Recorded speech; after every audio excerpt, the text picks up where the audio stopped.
Hello guys, welcome to Players Guild. My name is Loki and today I am on my own. Scott could not make it because he is currently at the Living Realm's second year anniversary, which is a huge achievement to them guys. I'm really happy for them and I regret I was unable to be there. They had some amazing tournaments throughout the weekend and I hope you were able to make it and had a lot of fun. But today we are going to be talking about a different card game, a card game that's not out yet. It is connected closely to our mainstay at the channel, the Dragon Ball Super card game, because it is a card game by Bandai. It's Battle Spirits Saga. So if you don't know Battle Spirits, it used to be a card game in US for about 4 or 5 sets, which had zero marketing, died to Naruto card game, which was also an amazing card game by Bandai, but sadly never made it outside of the States. We never had it in Europe.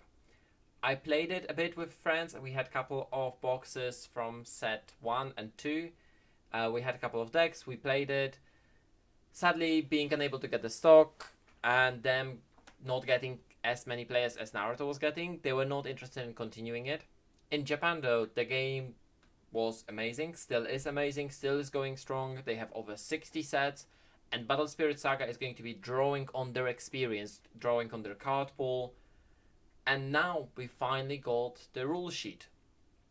So this is not a manual, so it's not something you're going to be using in the long term to work out the interactions between the cards. This is something that's going to be used to teach new players how to play the game. If you know how to play Battle Spirits, it's exactly the same. It follows all the same rules. It just has a new name because they're restarting it. So they can't use the old branding that they had, the old Battle Spirits that they had. They needed to do something new. So they decided with Battle Spirits Saga, which at this for me is a tongue twister, I'm not going to lie. So I'm going to go through the rules in a second, just give or take, not going to go in depth. Going to talk about a couple of things that I'm surprised that they're introduced, and I'm curious about how they're going to end up. And then we also going to be talking about their tournaments. Because huge thing with Battle Spirit Saga is that this is a fourth card game that's going to be run by Bandai, and the first one that will allow cash pricing, and even more, they advertised this. The first announcement was that they're going to be doing cash pricing. There was a whole problem with Dragon Ball early on when the tournament organizers were keeping the tournament promos and giving cash prizes instead. And then they were selling those tournament promos because there were cards that were going for like $80 each. And so they were going for so much because there was scarcity, not many people got them, so the TOs wanted to keep them. There was a whole story there. And some TOs couldn't even get their promos. They were giving cash pricing, and Bandai was like, yeah, no, we can't have cash pricing. We're really sorry, no one can do it. But now they went out and they put their own cash pricing on the line. So we got a number, and I'll want to talk about that number later in the video. For now, let's just talk about the general setup of the game, and just very quickly, let's skim through the rules. So we have 3 types of cards. There's Spirit, Nexus, and Magic. Spirit is your basic creature, so they have power. They do have levels in Battle Spirits, and of course they have cost. Nexuses are similar to Spirits because they have levels and they stay on board, but they don't have power, they can't be attacked. And then Magic is just your one-use spell, you use it and it goes to discard pile. You need to have at least 50 cards. They say here your deck is made of 50 or more cards of your choosing. I think there should be an upper deck limit, but at the same time, I'm not convinced on this one because I'm not sure how it's going to look like regarding the tournament rules. If it's going to be best of 3, if it's going to have a sideboard. I think it's going to have a sideboard. It should have a limit of about 60 cards.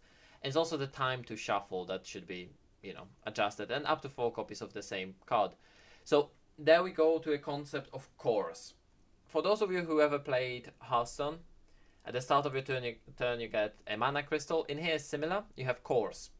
You use cores to show how much mana you have available, and every turn beside the very first turn of the very first player, you gain 1 core more. So you increase the amount of cores. I think you start with 3 cores and then you proceed. 3 cores and a soul core, sorry. And then you proceed with that.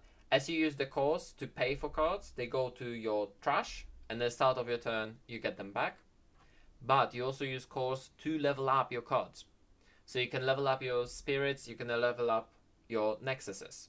Some of them have, for bare minimum level 1, requirement of 0 cores, but you will find cards that cost you cores to play them, but you also need to put cores on the card to keep it on board, because if the card doesn't have enough cores to keep its minimum level, it is destroyed. At the same time, if you increase or decrease the amount of cores beyond certain thresholds, you will change the level of the spirit or nexus and change its effect or power, respectively. So it's a really cool system. They are introducing a soul core, so you only get 1 soul core for the whole game. And in the Japanese version of Battle Spirits, there has been effects that require you to void the soul core, so not put to your trash, but void it, remove it from the game altogether to have a very powerful effect. But then you have no way of getting that soul core back. It's a cool system. I want to see what they're going to do with it, because there is a couple of problematic effects there I would like to see not brought back. Because if it's coming back and it's scary, that's going to be a problem. But it has so much potential. There's so many cool things that can be done with soul cores. I'm actually excited to see that it's coming out from set 1. So of course you need an opponent. They suggest you need about 30 cores to, or chips, or whatever you can use, the dice or whatever it is, to play the game. You start with 5 of them in your life, which is one of the best systems I've seen, because as you take damage, you get more cores to play with. So in card games like Dragon Ball or Digimon, you actively lose cards from your deck for your life. In Dragon Ball, at least you get them to hand. In Digimon, they're just gone. In here, you don't lose any cards. You just get 5 life, which is your cores. And as they attack your life, the cores go to trash. And then at the start of your turn, they go from trash to your reserve, and you get to use them. So as you're losing, you get more cores to play with. The downside is, if you have 0 life, you lose the game. So it's not 0 and then you need to be attacked. It's the moment you hit 0, you lose the game. That's the rules. And also, the deck out is at this, which I've seen a lot of card games adapting recently, is you deck out at the start of your turn if you have no cards in the deck, not if you hit it during your turn. If you hit it during your turn, you can still play the game, which is amazing, because you get to see that last card of your deck, which might change the whole situation, which I love. There is a very complicated mulligan system, which I'm not going to go too deep into that. The first 4 steps is start step, which defines that this is your turn now. Core step is when you increase your maximum core, essentially.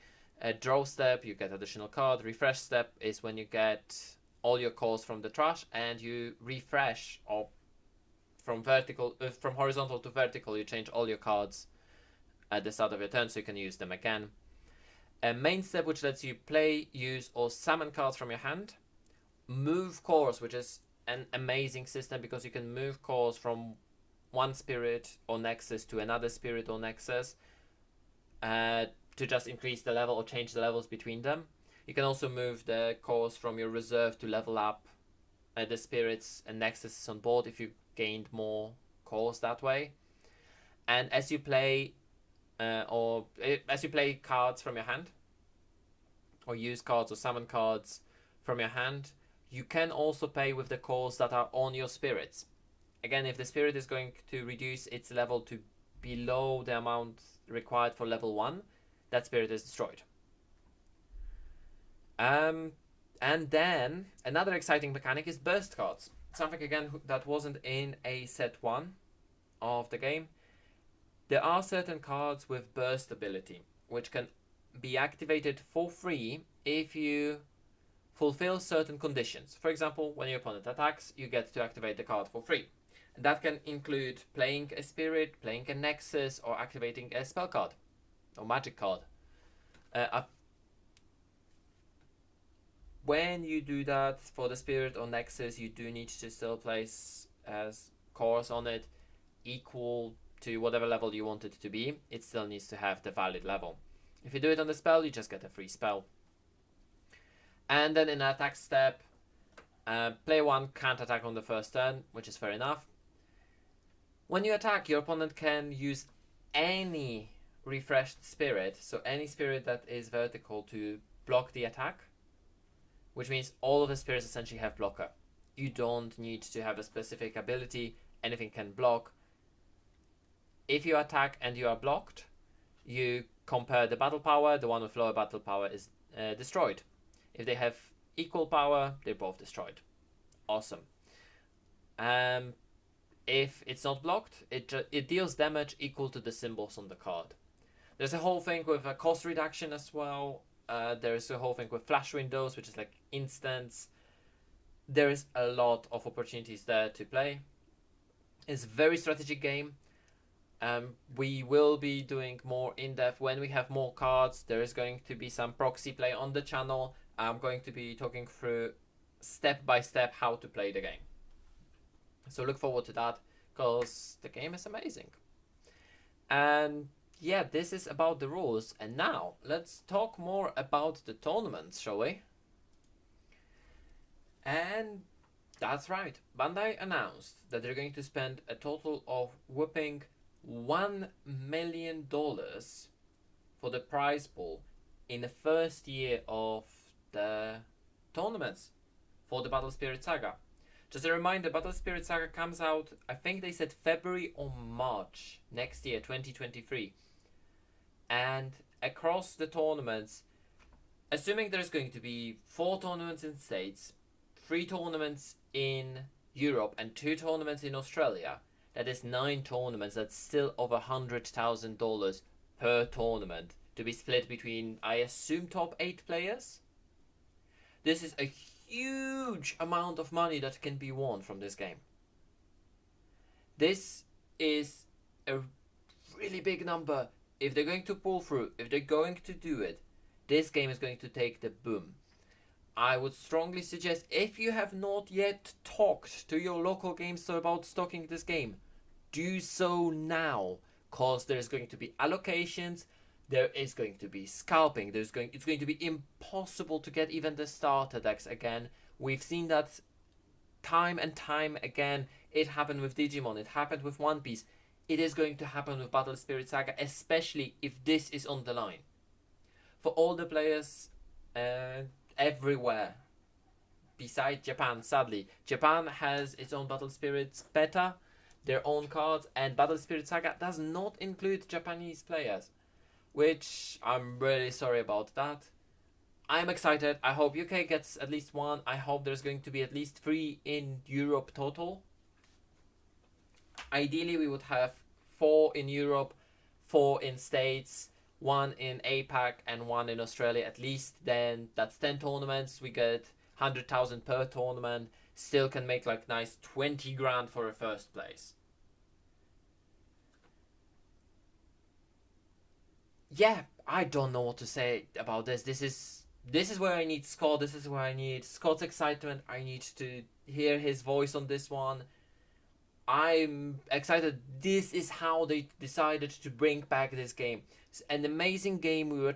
I was talking about this game to so many people in the past, because we were talking about Bandai games, and we were talking about Naruto card game, which I used to be a huge fan of, and then we started talking Battle Spirits.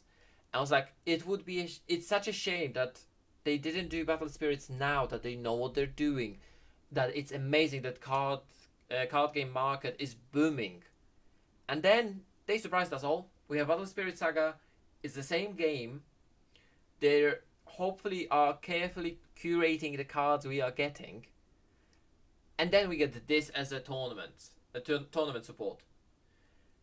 Put that together with non-exclusive tournament promos, which means tournament promos for participating in locals is just alternative arts, and I'm going to be one of the happiest players of this game ever. I do hope, that's one thing I'm going to say, because I'm mostly a judge in a lot of card games. I do hope that they're going to do a good judge support for this game. If they're giving cash pricing, I hope they're giving cash support for the judges as well, because I know a lot of card games like Flesh and Blood, Pokemon, Magic not anymore. They were doing cash support for the judges, which makes it so much easier for the judges to actually decide to do stuff. I'm excited. Let us know down in the comments if you are excited about Battle Spirit Saga coming to the West. And are you going to be playing in those tournaments, in those cash tournaments? Will you be trying to get your own small snippet of $1 million? Thank you guys very much for watching. My name is Loki, and thank you for supporting Players Guild. I'll see you around in the next video.